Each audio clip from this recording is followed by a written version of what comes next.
Hello, my name is Andrew Petway, and I'm the editor of fundoperator.com.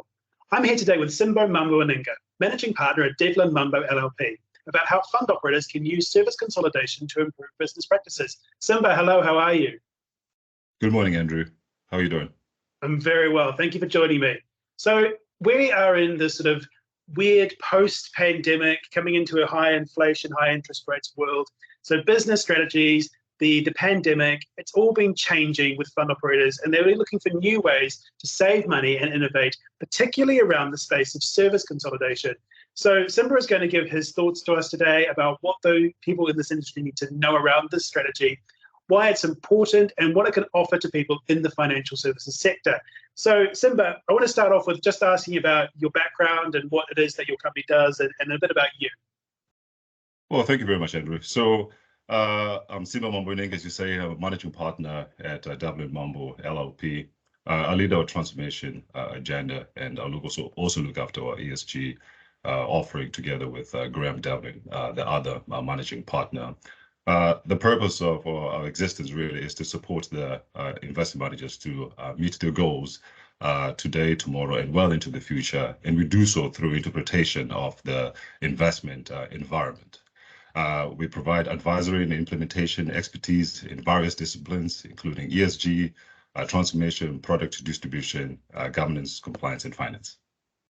Brilliant, brilliant. So I want to dive straight into the more detailed questions here and get your thoughts. So how should fund operators look at service consolidation in the current business climate? Well, the biggest challenge for many asset managers at this point is establishing a clear and consistent ESG strategies, and that are relatable to their clients today, tomorrow, and well into the future. And here I'm starting off with the current business environment, of course.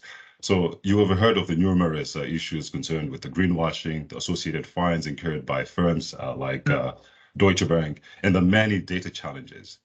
Clients are also becoming tech savvy, which in part has increased the focus on digitalization. Many firms are still running on very expensive and old infrastructure. Such technology will not suit the modern day client. The supply of skilled resources that can assist firms to transition to new and efficient enterprise technology solutions remains limited. On a positive note, there are numerous tech firms offering an array of front to back office capabilities and modular solutions to suit preferences. The challenge for firms is narrowing this exhaustive list to identify suitable partners. There's also a great focus by regulators on ensuring that firms are delivering good outcomes for clients, as evidenced by the Consumer Duty regulation. Lastly, workers have adjusted their working life and working hours. Now, of course, COVID was a big driver for this. And you will recall that at the outset of the pandemic, there was a huge focus on ensuring home working was effective. Now, technology advancements were welcome in this regard. As we recover from the pandemic, there is realization that staff do not necessarily need to be in the office to perform their duties, though it is appreciated that home working has its advantages. Our adoption of this new way of working has meant that firms are now willing to hire remote workers, and this has increased competition for employees. Brexit continues to be affected too. And this is all happening when there is continued pressure on fees. So I would say the 5 key areas impacting current business climates are the focus on creating sustainable investment products that meet investor preferences and meeting regulations such as SFDR, an investor base that is increasingly becoming tech savvy, high infrastructure costs, which are also pushing firms to adopt new and efficient fintech solutions. Firms that do not focus on this may be out of business soon. Then the regulatory drive on ensuring investment managers deliver good outcomes for their clients. And lastly, a flexible labor market due to the increased remote working. Now, in light of all this, how should fund operators look at consolidation? So focusing on ESG, there are many associated data challenges. There are also many rating agencies and analytics and research firms such as Sustainalytics, Caliber FT, equity data science, and Clarity AI, to name a few. And all these have differing capabilities. So it will be worthwhile taking time to conduct a thorough due diligence exercise so you can understand the market and identify providers that will complement and service your products well. It's also important to have vision about where you want and how you want to be recognized in future, who your clients will be then, and the technology solutions that will deliver that vision. This will guide you towards identifying suitable and relatable technology partners to deliver your vision.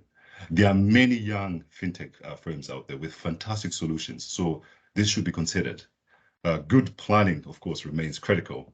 A clear and realistic roadmap outlining how you will execute your plan will assist you in achieving the desired transformational benefits.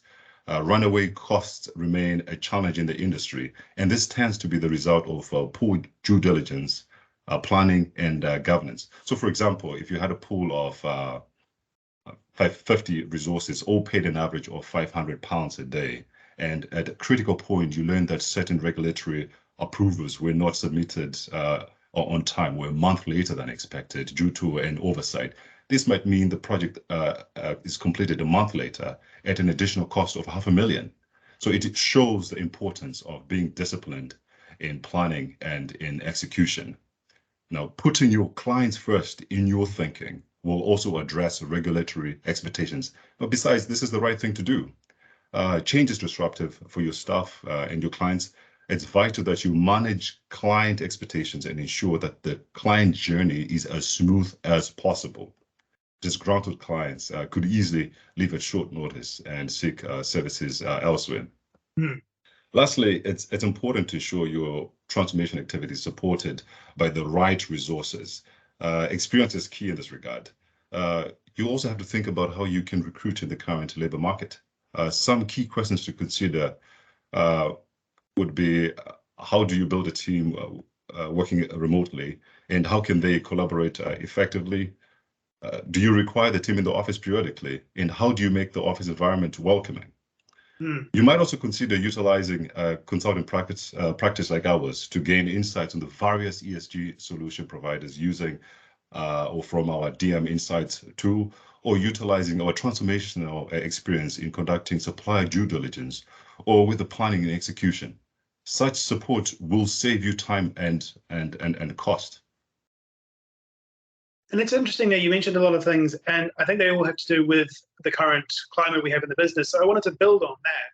My next question was, what benefits does this service consolidation have in this current climate of incredibly high inflation and rising interest rates? How can people utilize it for the best way to sort of offset these pressures? Well, inflation erodes the real value of money, which also impacts the value of fees earned. Service consolidations are typically performed to realize synergies which directly lower your cost base, and they should simplify your business model. Now, executing your consolidation well means that despite inflation rates increases, you can achieve additional real value through your consolidation. Rising interest rates may mean that those transformational activities financed by borrowing will be a lot more expensive. So it remains imperative to plan and execute your transformation well to avoid overspending. Fortunately, the cost of many fintech solutions are a fraction of legacy infrastructure. So I don't think it's a question about whether firms should think about adopting new technology solutions. Firms should be doing this already. And so we've talked about some of the upsides here, and we've talked about the amount of positives that can offer in today's business environment. I wanted to ask you if there are any downsides around service consolidation that operation managers and funds should be aware of that they might not have expected, and that maybe have been sort of downplayed when people are giving them the sales pitch, so to speak.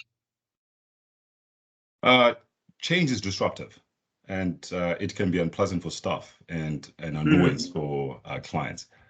From a staff perspective, I believe there are a few things to consider. So firstly, you want your staff to buy in, as they have many insights about your business, and they'll be running the business going forward.